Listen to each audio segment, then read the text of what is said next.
La cliente revient de l'espace de lavage. On va l'installer confortablement au fauteuil de coupe. Et là, on va lui installer un mille-coupe autour du cou pour éviter les petits cheveux, pour éviter que les irritations des petits cheveux sur le cou. On va lui enlever l'essuie qu'elle porte sur la tête. On va commencer le démêlage et on va préparer la coupe et on va commencer à couper tout simplement.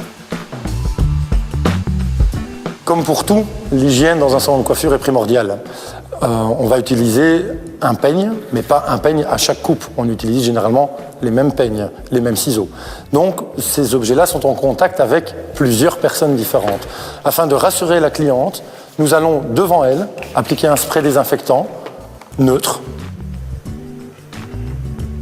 Dans notre métier de coiffeur, on va préconiser des vêtements bien évidemment élégants, mais surtout confortables. On va préconiser aussi des chaussures plates plutôt que des chaussures à talons.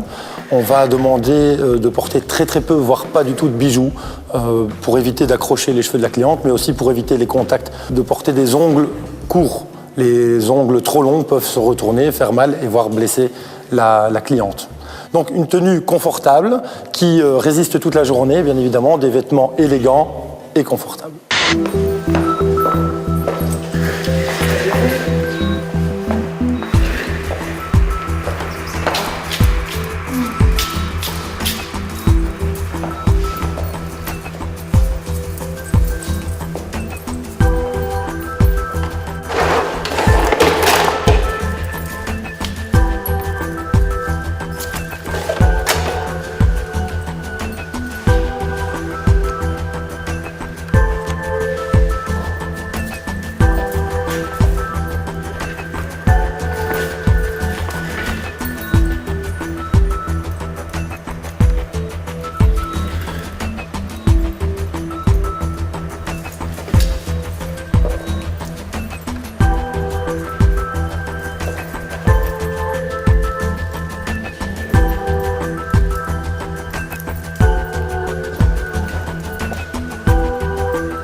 On marche déjà beaucoup, ou on reste statique très longtemps.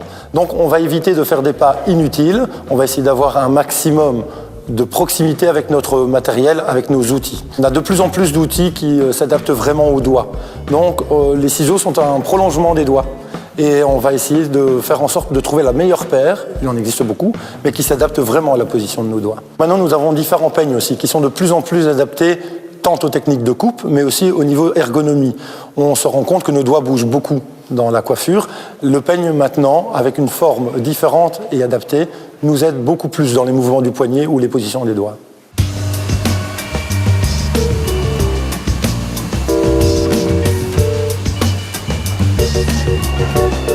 Alors c'est organisé pour moi de façon très simple. Donc vous avez d'abord un tiroir dans lequel se trouve le sèche-cheveux. Dans chaque grand tiroir, il y a un sèche-cheveux, de façon à ce qu'on ne doive pas à chaque fois débrancher, rebrancher les sèche-cheveux. Ce sont tous les mêmes, les sèche-cheveux. Et vous avez, dans ce tiroir-ci, vous avez les brosses, donc, qui sont emballées sous plastique. Le plastique, c'est plus, à la limite, une forme une façon de montrer à la cliente, au moment où on la déballe, que c'est une brosse qu'on emploie pour elle. C'est assez important aussi. De toute façon, les cheveux sont enlevés et elles sont désinfectées. La petite brosse à nuque, ce qu'on appelle une brosse à nuque, mais qui sert à enlever les cheveux qui sont parfois sur le visage, se trouve dans le même tiroir. Ceci nous fait gagner énormément de temps. Imaginez-vous si entre chaque cliente, on doit déplacer chaque fois ce matériel. C'est très long. Donc ça, c'est la façon dont sont conçus les tiroirs. On est toujours debout, on est souvent statique, on court beaucoup aussi. Et donc on a des positions, notamment en coupe, où là la position ne fait que varier très peu autour de la cliente. On a différents objets qui nous aident à nous sentir beaucoup mieux. Le siège de coupe, qu'on pourra utiliser pour se reposer un peu, s'asseoir, se mettre au niveau de la coupe, donc pour les pourtours. Le siège aussi de la cliente qui est très importante, on pourra régler les niveaux en hauteur ou en descente par rapport au siège, la mettre à notre niveau afin d'alléger les bras, de ne pas devoir trop lever les bras, de ne pas non plus devoir se croquer dans tous les sens. C'est un élément aussi important.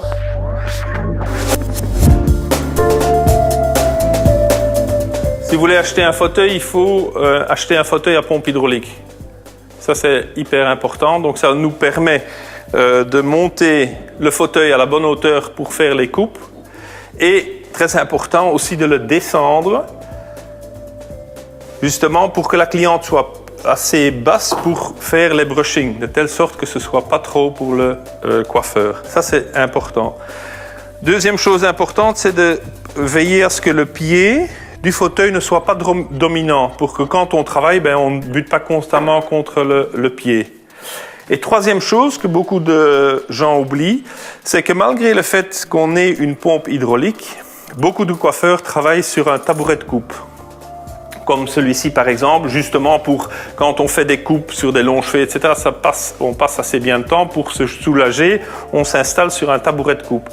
À ce moment-là, il faut choisir des fauteuils qui vous permettent d'approcher très près de la chevelure de la cliente. Parce que si vous avez des fauteuils qui sont avec un dossier trop épais ou un dossier qui descend jusqu'en bas, on n'approche pas assez et de nouveau, on est en train de travailler comme ça, alors que, comme par exemple ici, on travaille bien droit, du moins avec le dos droit.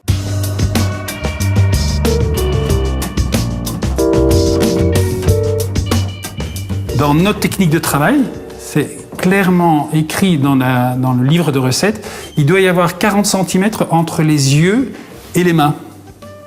De nouveau, ça favorise une position droite. Regardez ce qui va arriver si je commence à couper les cheveux comme ça. Fatalement, d'abord, c'est pas très joli à regarder, mais en plus, vous avez le dos qui va commencer à s'arrondir. C'est ça qu'il faut absolument éviter. Alors, toujours dans la position du corps, pour un droitier, ce sera le côté droit. Donc, on voit que quand on coupe côté droit, pas de souci, le corps est droit et on peut couper. Maintenant, côté gauche, c'est là où on voit une distorsion du corps. On va voir que pour couper cette mèche ici à gauche, mon bras passe au-dessus et là, je suis complètement croqué. Ce qui veut dire qu'à terme, problème de dos. Simplement pour réaliser mon côté gauche, toujours pour les droitiers, on va prendre la mèche d'une façon différente, c'est-à-dire paume vers soi et le corps reste droit. Donc, les genoux légèrement fléchis, ça ne se voit pas du tout quand ils le sont légèrement, et les pieds sont dans l'axe du bassin. Ce qui permet d'avoir une souplesse dans la façon de travailler.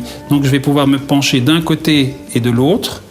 Ma colonne vertébrale va toujours rester droite. Je peux avoir une autre version qui est celle-là, où finalement la position est toujours bonne, puisque les pieds sont parallèles par rapport au bassin, mais ça va me permettre de me pencher vers l'avant en gardant la colonne vertébrale parfaitement droite. Alors, pourquoi la position de travail debout est-elle bénéfique pour le coiffeur et pour la cliente ? Parce que je me trouve vraiment face à ce que je fais. Quand une cliente est assise, même si je la regarde dans le miroir, j'ai une vue qui est plongeante, donc qui n'est pas bonne. Là, je suis face à face. Ma position est parfaite, j'ai les genoux légèrement fléchis, la pointe de mes chaussures parallèle à mon bassin, pas de problème. Je vais pouvoir maintenant, si je coupe les cheveux, sur les côtés, par exemple, dans la technique, on fait l'avant, l'arrière. Je vais garder les épaules face aux épaules. Je vais faire tourner la tête de la cliente et je vais couper mes cheveux. Donc, au moment où je vais faire l'autre côté, ça va me permettre d'avoir une vue parfaite sur la longueur. J'ai beaucoup plus de chances d'avoir les cheveux de la même longueur des deux côtés en ayant face à ma cliente qu'en étant avec une vue plongeante. Quand je vais couper l'arrière, mais fatalement, je vais avoir de nouveau beaucoup plus de facilité de faire quelque chose de très droit, puisque je vais me servir de mon peigne comme d'une règle. La différence entre l'avant et l'arrière, admettons que j'ai coupé cette partie-là, je vais faire pencher la tête de côté et je vais retrouver ma mèche de l'avant. C'est vraiment le fil rouge. C'est rester le plus droit possible au niveau de la colonne vertébrale. Par contre, ce sont les jambes qui doivent continuellement donner les inclinaisons et pas le dos, que ce soit dans un sens ou de l'autre. Alors c'est important, surtout chez les jeunes, au début, de tout de suite leur apprendre ces bons gestes. Parce que c'est pour plus tard. Quand on commence la coiffure, on est très jeune. On a 15, 16 ans, on est très jeune. Et c'est un métier on va porter 30 ans, 40 ans, 50 ans. Enfin, on ne sait pas dire le nombre d'années où on va répéter ces gestes, ces gestes, ces gestes. Et à force de répéter ces gestes, franchement, le dos, les jambes, les poignets, ce sont vraiment des maladies qui arrivent très souvent juste à une mauvaise position de départ. Donc, nous conseillons aux jeunes d'adopter directement la bonne position.